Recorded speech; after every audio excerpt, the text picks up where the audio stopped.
भरपूर तरीके से जो है वो परफॉर्म नहीं कर सकते। सेल्फ कॉन्फिडेंस की भी लेवल्स हैं। एक हद तक सेल्फ कॉन्फिडेंस बहुत अच्छा है, लेकिन उस हद से जब आगे, जब जिसको ओवर कॉन्फिडेंस कह देते हैं, अगर ओवर कॉन्फिडेंस है तो वो भी हमें बुरी तरह से इफ़ेक्ट करता है। ना सिर्फ हमारी मेंटल हेल्थ को इफ़ेक्ट करता है, बल्कि हमारी जो लाइफ होती है उसको भी बुरी तरह से इफ़ेक्ट करते हैं, क्योंकि हम ये सोचते हैं कि वी आर परफेक्ट। सो हमें ये सोचना तो चाहिए कि we are good and we are unique and we are perfect. But अगर आप इसको हद से ज़्यादा इस चीज़ को अपने ऊपर आप अपने ऊपर हावी करेंगे कि मैं ही परफेक्ट हूँ और मुझसे ज़्यादा कोई परफेक्ट नहीं है डिस्टर्ब करती, और अगर आपका कॉन्फिडेंस लेवल या सेल्फ बिलीफ आपका इतना लो लेवल पर होगा कि आप बिल्कुल ही छोटी बात करने पर घबराएंगे और ये सोचकर बात ही नहीं करेंगे कि मैं बात करूँगा तो पता नहीं या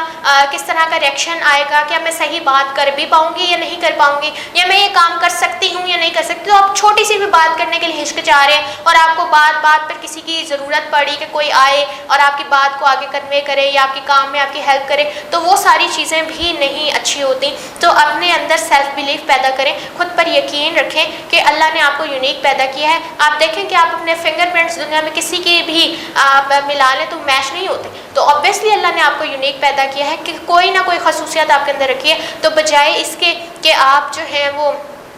खुद इत्मादी अपने अंदर पैदा करें, सेल्फ कॉन्फिडेंस अपने अंदर पैदा करें, सेल्फ बिलीफ अपने अंदर पैदा करें, तो आप सब कुछ कर सकते हैं। अक्सर लोग साइकोलॉजिस्ट डॉक्टर्स के पास विजिट नहीं करते, उनके दिल में ये खौफ होता है कि कहीं लोग हमें पागल ना कहें। तो इसकी क्या वजूहात हैं कि लोग, उनके दिल के अंदर, उनके दिमाग के अंदर क्या ऐसा खौफ है कि वो साइकोलॉजिस्ट के पास विजिट नहीं करना चाहते? बिल्कुल ऐसा है जो आपने सवाल किया है, बिल्कुल ठीक है कि हमारे अक्सर लोग ऐसे हैं जो कि साइकोलॉजिस्ट या साइकेट्रिस्ट के पास विज़िट करने को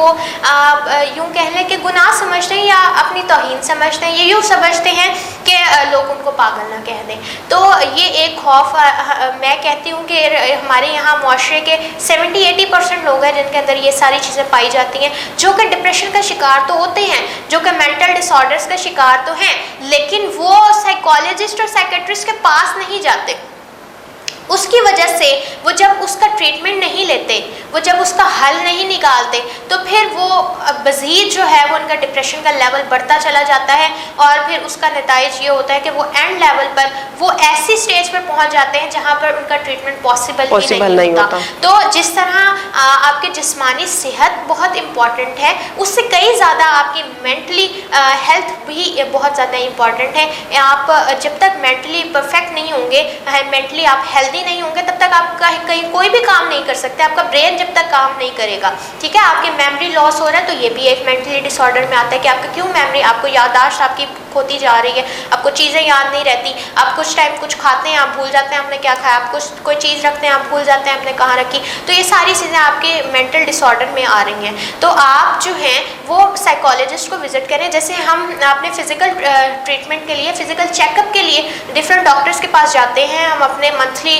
टेस्ट करवाते हैं कि हमारे अंदर किसी चीज़ की कोई ज़्यादती तो नहीं हो रही या हमें किसी किस्म का कोई मसला या कोई डिजीज़ तो नहीं है। तो इसी तरह मैं आप सबको ये मशवरा दूंगी कि आप लोग मंथ में एक दफ़ा ज़रूर साइकोलॉजिस्ट और साइकेट्रिस्ट को विज़िट किया करें, ताकि आप वहाँ पर प्रॉपर चेकअप करवा सकें, वो आपकी प्रॉपर काउंसलिंग कर सकें। उससे आप जो हैं वो मोटिवेट भी होंगे, उससे आप बेहतर भी फील करेंगे और आप परफेक्ट भी रहेंगे। और अगर आपके अंदर कोई ऐसी मेंटल डिसऑर्डर पाई जा रही है तो वो उसको एनालाइज करेंगे, वो उनको प्रेडिक्ट करेंगे और फिर वो उसकी ट्रीटमेंट करेंगे, ताकि आप फिल वक्त उसी वक्त जो है अगर आपके अंदर कोई ऐसी डिजीज़ है तो उसको क्योर किया जा सके और बिल्कुल आप तंदुरुस्त हो सके। सुसाइड की रेशो दिन ब दिन बढ़ती जा रही है, इसकी क्या वजूहात हो सकती हैं?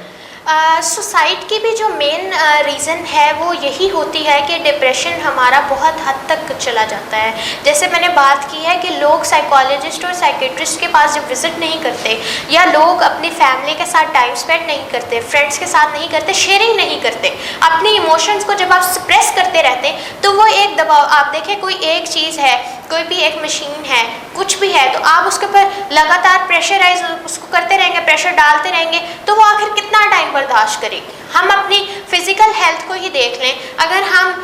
जो है वो डेली जंक फूड्स खा रहे हैं या डेली कोल्ड ड्रिंक्स का इस्तेमाल कर रहे हैं, डेली ऐसी चीज़ें कर रहे हैं जो कि हमारी सेहत को मुतासिर कर रही हैं, तो एक न एक दिन ऐसा आता है कि हम बीमार हो जाते हैं। ऐसा ही है। तो उसी तरह जब आप अपने